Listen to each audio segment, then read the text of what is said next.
Now, once again, why do you start that process? Well, start by being interested in people, not on how you act. Interested in people.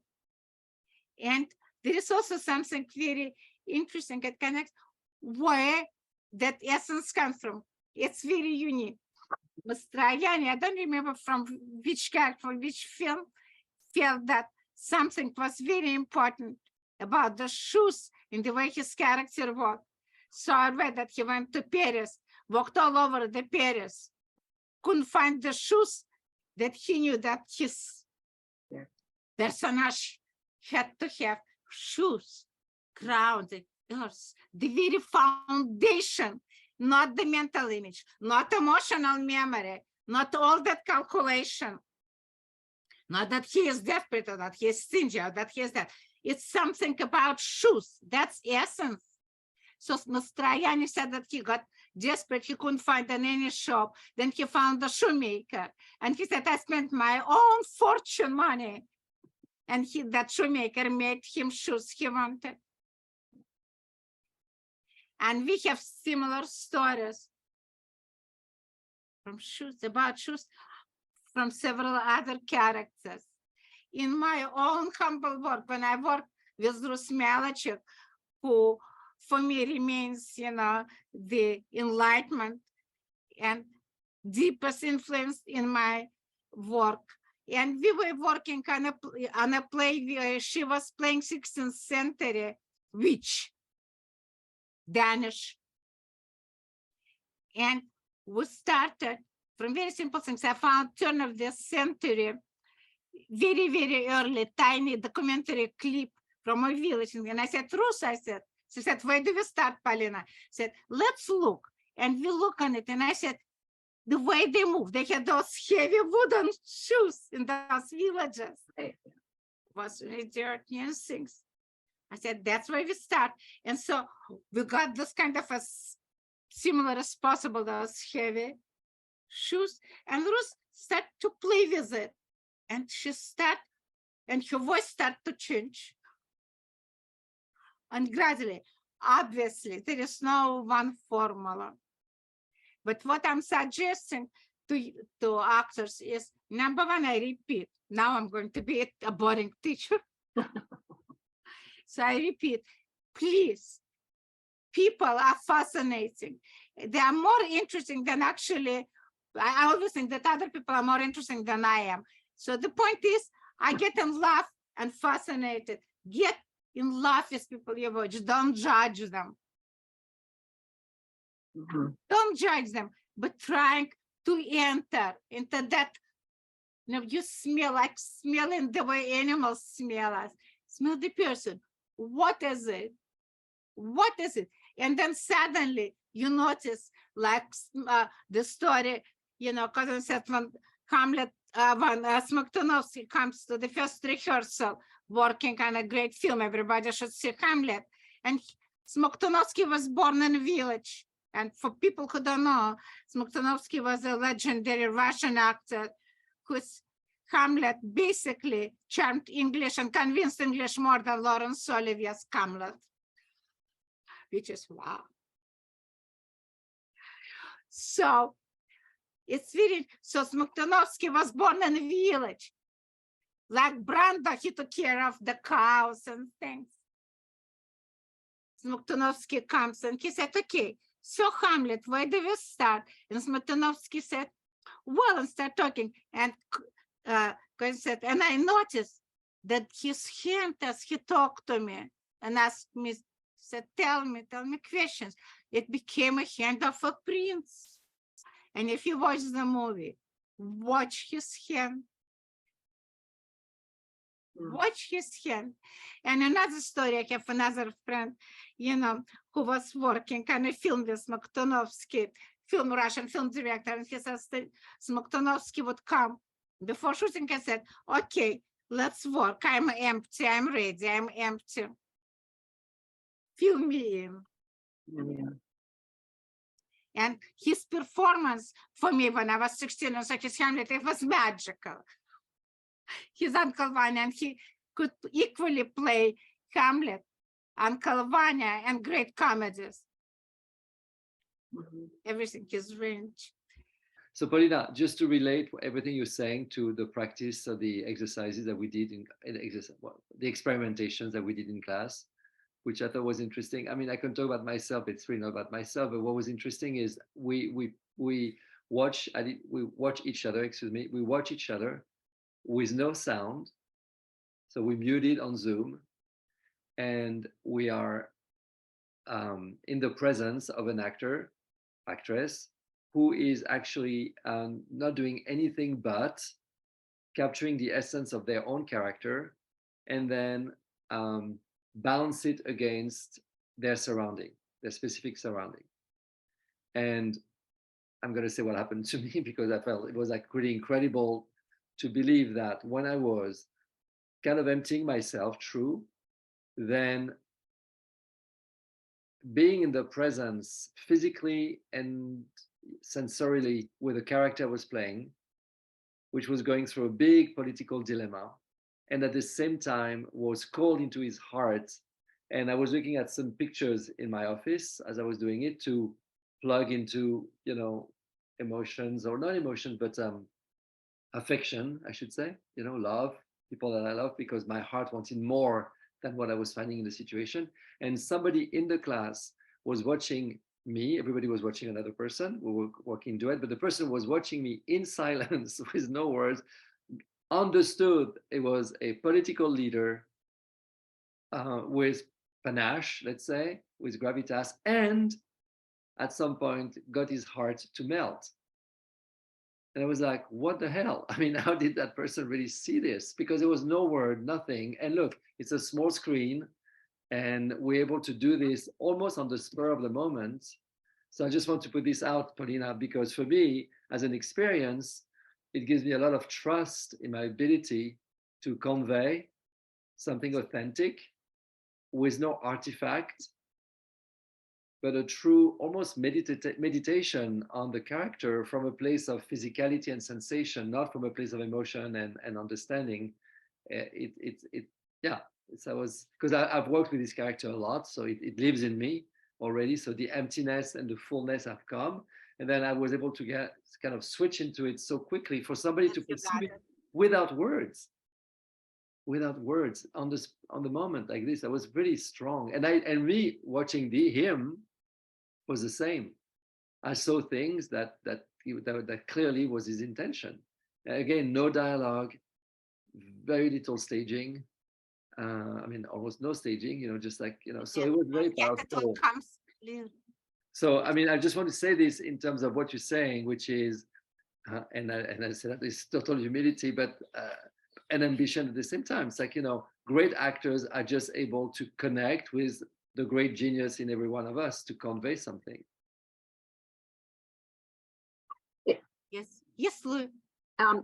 Thank you for sharing that, Francis. And it reminds me, Polina has often told us, watch the great actors, turn off the sound, and you will understand what they're doing, what they're saying.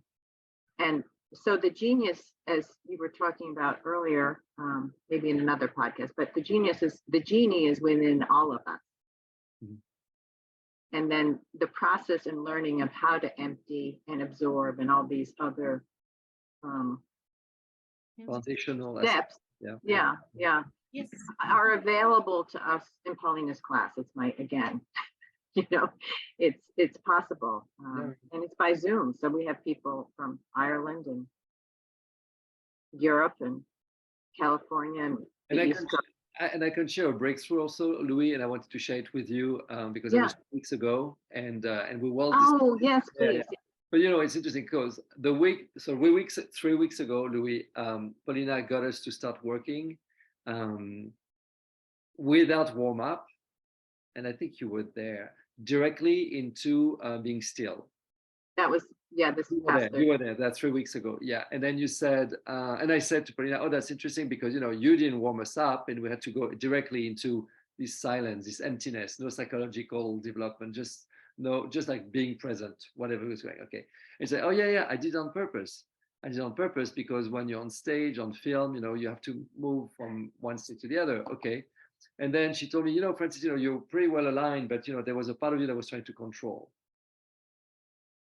So I will slow down. So she said to me, your body was pretty much in place, but there was a part of you that wanted to control. And I thought about it from a week to the other. I said, but why was I what was I controlling? Why was I controlling?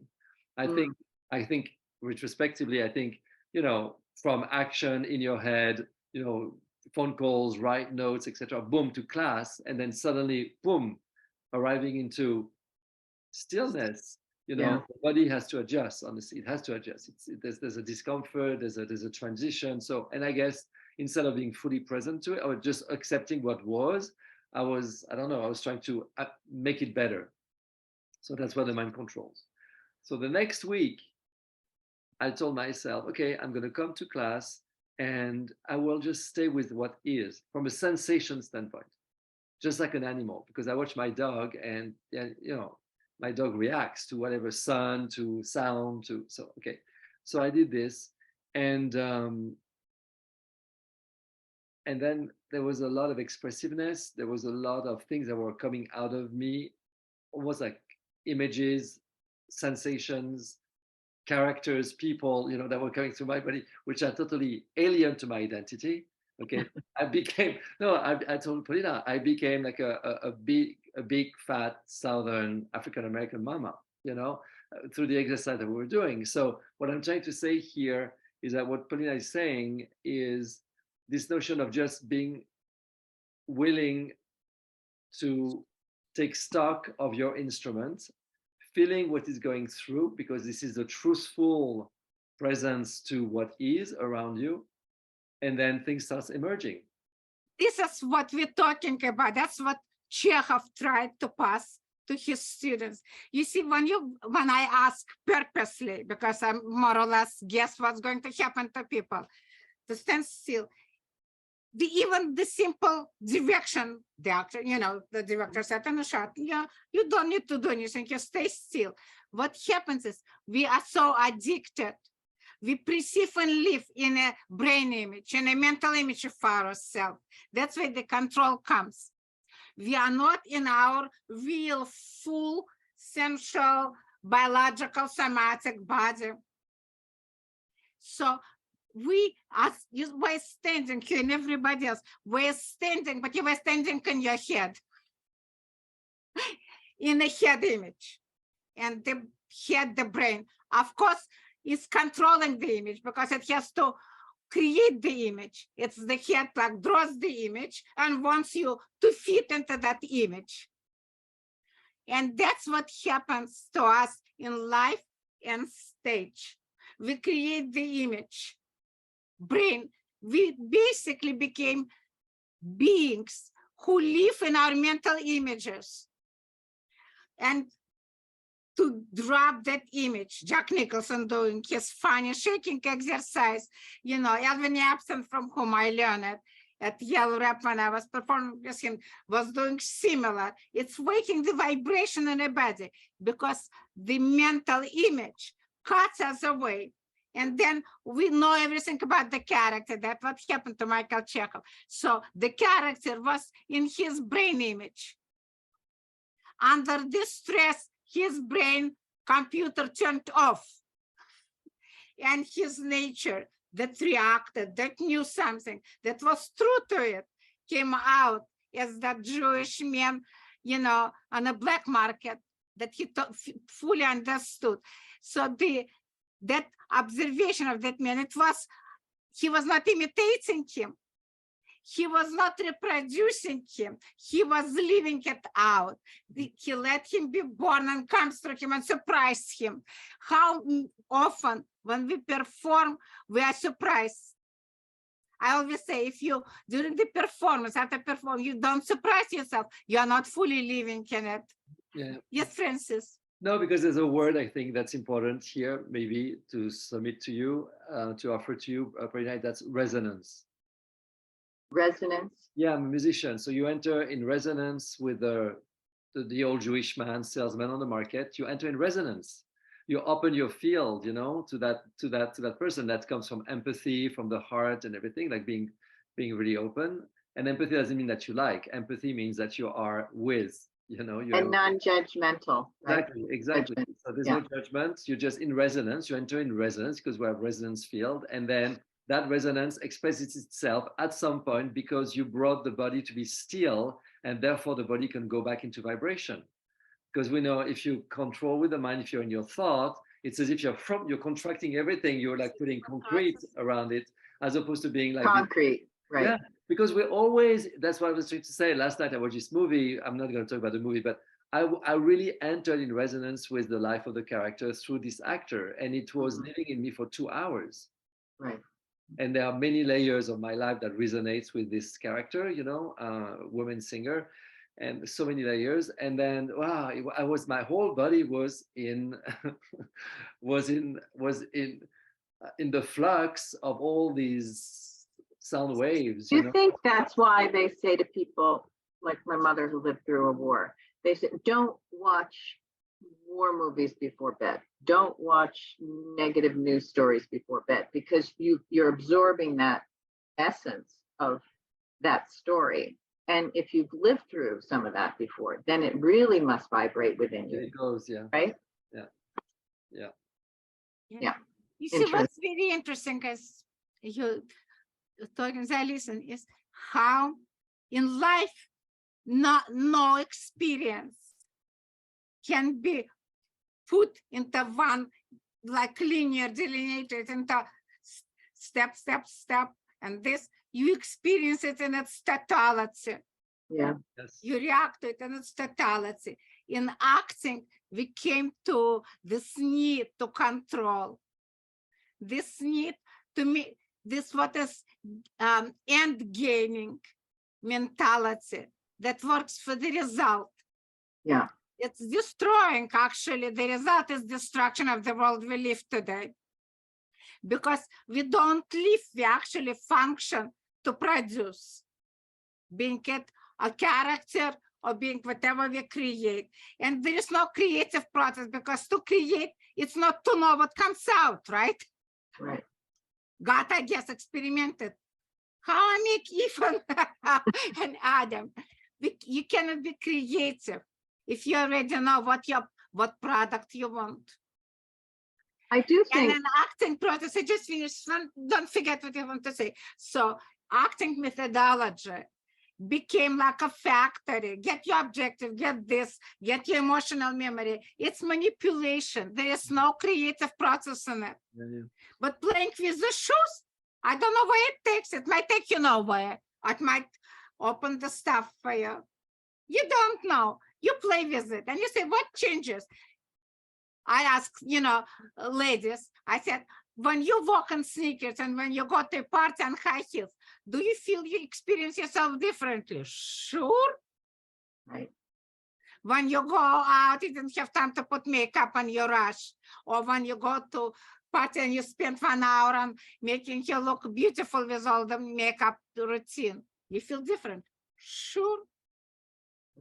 When you go to gym, man, and you put your gym outfit, and when you go out to board meeting or anywhere else and you put a check, you feel different. But we cannot break things and say, okay, I buy special shoes for my character and I become the character. It's ridiculous. Right. What I'm saying is, it's very difficult when I try to work on what I'm talking. It's very difficult when we look, for example, on that Michael Chekhov story. You cannot put just one thing. You cannot just cure the finger or analyze the finger if you don't see the whole person and the whole hand who has the finger. What Chekhov is saying, you inhale, you spend the essence. Then out of the essence, details come.